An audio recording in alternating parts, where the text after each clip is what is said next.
เอารถดีบ่จำเป็นต้องใหม่ขอเพียงขับแล้วอุ่นใจและปลอดภัยทุกการเดินทางเอามื้อนี้เรามี Revo Smart Cap อีกคันหนึ่งมานำเสนอเนาะ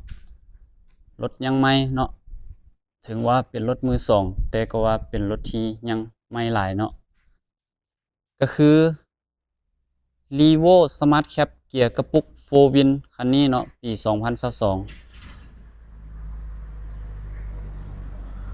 หลายคนที่ถามหาเนาะ Revo Smart Cap เกียร์กระปุก4 Win มีบ่มื้อนี้มีแล้วเนาะก็เข้าใหม่งามๆเลยเดี๋ยวพาชมรอบคันเนาะ 4x4 เนาะรุ่นที่หายากเป็นสีขาวมุกจัก 2.8 เนาะสีขาวมุก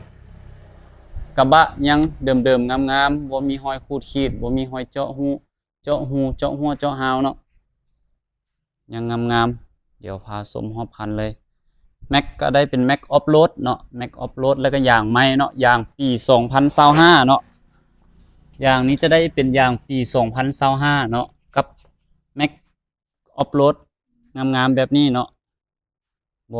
บ่มีดุ้งบ่มีรอยขูดขีดเนาะสภาพรถก็90% เนาะสภาพรถเนาะยังใหม่ๆ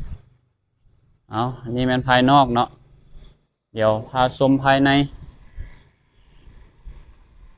Revo Smart Cap เกียร์กระปุก4 Win ปี2022เอกสารครบจ่ายสดจ่ายผ่อนเนาะเป็นกีบเป็นดอลลาร์ได้เนาะนี่ภายในเนาะยังเดิมๆใหม่ๆแผงคอนโซลบ่มีรอยขูดขีดเนาะบ่มีแตกบ่มีไว้คอนโซลซ้ายเดิมยังใหม่ๆเนาะเป็นเกียร์กระปุกมีโหมด Eco โหมด Power เนาะ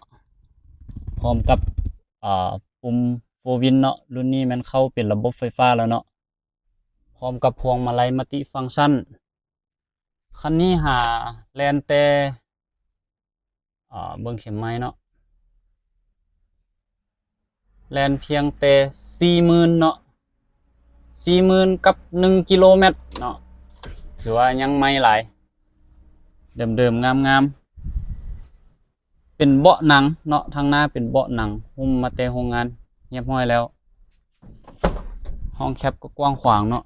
สามารถขี่ได้ 4-5 คนเอาใครสนใจหรือว่าใครที่ตามหารถรุ่นนี้เนาะมาเบิ่งได้อยู่ที่ห้างนานฟ้าเนาะ